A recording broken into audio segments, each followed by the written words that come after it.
مباركة من عند الله وهو ربنا الأعلى.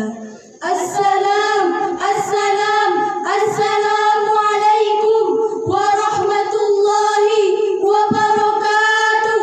وعليكم السلام ورحمة الله وبركاته. الحمد لله الذي خلق آدم من طين وجعل نسله من سلالة من ماء مهين قسمهم إلى أصحاب الشمال وأصحاب اليمين. أشهد أن لا إله إلا الله وأشهد أن محمدا عبده ورسوله صادق الوعد الأمين. أما بعد. Dewan Hakim yang arif dan bijaksana. Sejarah kejayaan Islam yang kita ketahui adalah Islam merupakan agama yang megah. Islam merupakan agama yang istimewa. Islam merupakan agama yang dibangga-banggakan oleh seluruh umat manusia. Baik dari zaman Nabi Adam turun ke zaman Nabi Muhammad, baik dari zaman kekhalifahan Abu Bakar As-Siddiq sampai zaman kita sekarang ini, Islam merupakan agama yang sangat difavoritkan oleh seluruh umat manusia. Namun sayang, beribu sayang hadirin, sejarah perjalanan Islam tidak selurus yang kita duga, tidak semulus rambut artis Korea. Islam dari dulu sampai sekarang selalu didukung oleh racun yang dapat merabunkan musuh-musuh mereka, tak terkecuali Yahudi. Boh leping hanaba, boh salah bedangan boh bi, menyesalah tabu etapa, salah-salah ditipe oleh Yahudi. Atas dasar inilah izinkanlah Al-Fakir menyampaikan suatu syarahan singkat yang berjudul Gencarnya Dakwah Yahudi dalam Menghancurkan Islam.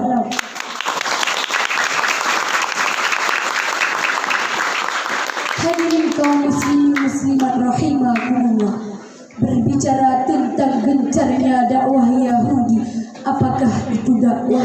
Dakwah kalau kita perhatikan dari segi etimologi yang berbentuk masdar dari da'a yang berarti ajakan atau himbauan, sedangkan dakwah menurut istilah adalah suatu media yang diciptakan oleh seluruh umat manusia untuk menyampaikan suatu masalah. Konteksnya dakwah bergerak melalui dua metode, metode sir dan metode jihad. Yang kedua-dua metode tersebut dapat dipergunakan oleh seluruh umat beragama, tak terkecuali Yahudi.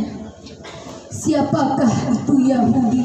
Yahudi adalah sebuah komunitas yang diciptakan oleh anak Nabi Yaqub alaihissalam yang bernama Yahuda. Lama-kelamaan Yahudi pun berubah haluan, dari dulunya sebuah komunitas berubah menjadi suatu agama. Singkat kata, Yahudi merupakan suatu agama yang dimuliakan oleh Allah.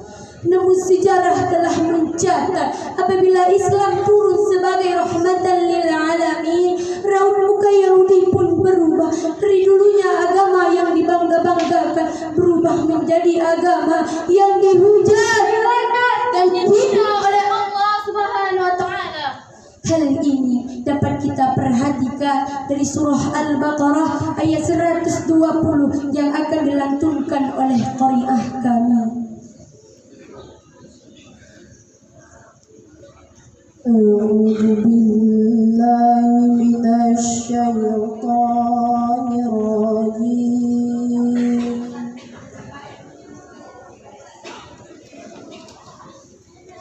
بسم الله الرحمن الرحيم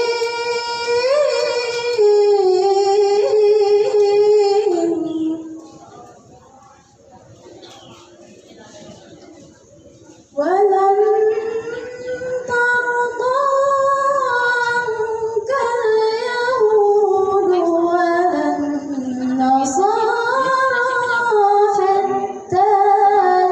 تتبع ملتهم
artinya.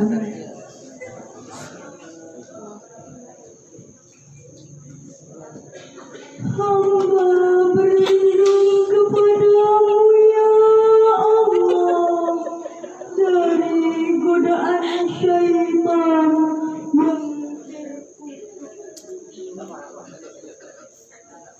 dengan menyebut namamu ya Allah Maha Pengasih lagi Maha Penyayang. Dan orang-orang Yahudi dan Nasrani tidak akan rela kepadamu Muhammad sebelum engkau mengikuti agama mereka. Katakanlah, sesungguhnya petunjuk Allah itulah petunjuk yang sebenarnya. Dan jika engkau mengikuti keinginan mereka setelah ilmu kebenaran sampai kepadamu, tidak akan ada bagimu penolong dan pelindung dari Allah. Hadirin kaum muslimin muslimat rahimakumullah. John Owitz dan Patricia Abardens, pertolong terkemuka di dunia, pernah mengatakan pada abad ke-21, abad kebangkitan umat beragama, terutama umat Islam. Coba kita perhatikan umat Islam saat ini yang semakin menjamur, pengkajian dan pengajian tak sebatas forum dan podium, tetapi telah merambah ke dunia massa dan elektronika. Patut kita bersyukur kepada Allah Subhanahu wa taala.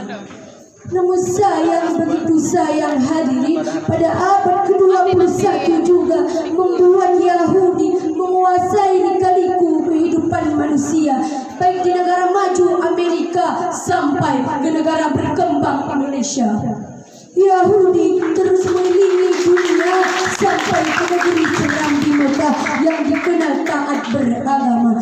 Dikunjungi pusat kota sedikit demi sedikit, lambat laun terjadilah pergeseran dari budaya keislaman menjadi budaya laknat Tuhan. Untuk contoh yang pertama, apa hadirin?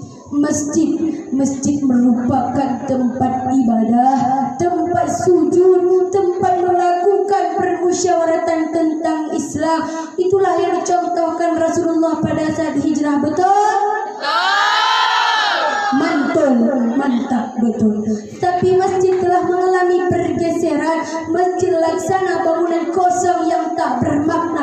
Megah masjidnya, tapi kosong dari mewah masjidnya, tapi jauh dari ajaran agama yang benar. Besar dan menjulang tinggi masjidnya, tapi dijadikan tempat wisata. Lingkungan masjidnya dijadikan tempat bercinta. Ada juga hadirin masjid-masjid di kampung kita yang bersifat la yamutu wa la yahya, tidak bermutu karena kurang biaya. Yang lebih ironisnya lagi, masjid dikambing hitamkan gara-gara beda mazhab, beda aliran, enggan pergi ke masjid. Akhirnya lahirlah masjid-masjid megah sebagai tandingan, muncul masjid-masjid mewah sebagai simbol golongan, merebak masjid yang berarsitektur Eropa yang dipenuhi dengan kemunafikan. Masjid dijadikan ajang perlombaan kemewahan. Widih, memalukan. Sehingga pantas Dr. Ismail Sabri Abdullah, pengamat ketiga dunia, dan pernah mengatakan, umat Islam saat ini, umat Islam yang tertinggal jauh tertinggal dari Rusia yang komunis, jauh tertinggal dari Israel yang Yahudis, dan jauh tertinggal dari Cina dan Jepang yang Buddhis Taois. Kenapa? Karena kita lengah dalam menahkodakan budaya keislaman. Para pedagang sering melakukan penipuan, pelacuran hampir dihalalkan, pacaran dan pemboncengan semakin membudaya agar hanya alasan agar tidak kolot, idiot, monoton, fahim, ortodoks, bahwa di bawah tempurung. Para politikus pun sering melakukan penipuan. Para pejabat tidak bisa lagi diberi kepercayaan karena kepentingan pribadi dan golongan yang dikedepankan. Tidak perlu tahu rakyat kebingungan, tidak perlu tahu siapa musuh yang mana korban. Muncul masalah dalam negeri bukannya menyelesaikan, tapi malah sibuk bikin golongan. Muncul masalah bikin golongan, muncul masalah bikin golongan. Akhirnya bersama mengumpul golongan pun semakin berserakan, asyik menyalahkan satu sama lain. Sementara saudagar yang membawa celana ketat ke Aceh tidak mendapat larangan di perbatasan, yang kena razia ia pemakainya, sementara penjualnya bebas bergoyang. Tarises, monggo. Mantap. Coba kita perhatikan saat lebaran tiba, anak-anak di borgol yang sedang membakar petasan, sementara penjualnya bebas berjualan. Saya mendapat surat kelulusan dari kepala sekolah, bukannya membuat syukuran, tapi malah coret-coretan. Coba kita bayangkan bagaimana perasaan kita di saat mendengar lantunan Happy Birthday to you. Saya menyambut dari ulang tahun teman-teman mereka. Gara-gara nang groga maju, motoka masu yang koh pade. Gara-gara nang groga maju, budaya enda tuntan dipakole. Itu yang pertama, masalah masjid. Coba kita perhatikan masalah pergaulan. Setiap harinya si Rajulen membawa si Nisa pergi ke pantai, seolah-olah telah menjalin akad pernikahan, padahal baru sebatas tunangan. Selanjutnya di acara resepsi yang dilengkapi dengan keyboard yang bebas menyanyi melenggang menari sepanjang malam. Di acara HUT ini, HUT itu, kemudian diundang artis-artis lokal untuk menghibur masyarakat. Pertanyaannya, inikah budaya Islam? Mengapa ini bisa terjadi di negara kita? Kepada siapa kita harus berteriak agar ini dihapuskan? Apakah kita harus main hakim sendiri, memberi jera kepada pasangan yang berboncengan? Tidak, hadirin, tidak akan kami lakukan demikian. Namun yang akan kami tegaskan kepada hadirin, janganlah membakar panggung-panggung tersebut agar anak-anak kita ke depan tidak mengatakan inilah budaya kami, budaya Yahudi. Oleh sebab itu, jangan membakar panggung tersebut, tapi basmilah sampai ke akarnya. Hanya ini yang dapat kami sampaikan. Sadaqallah.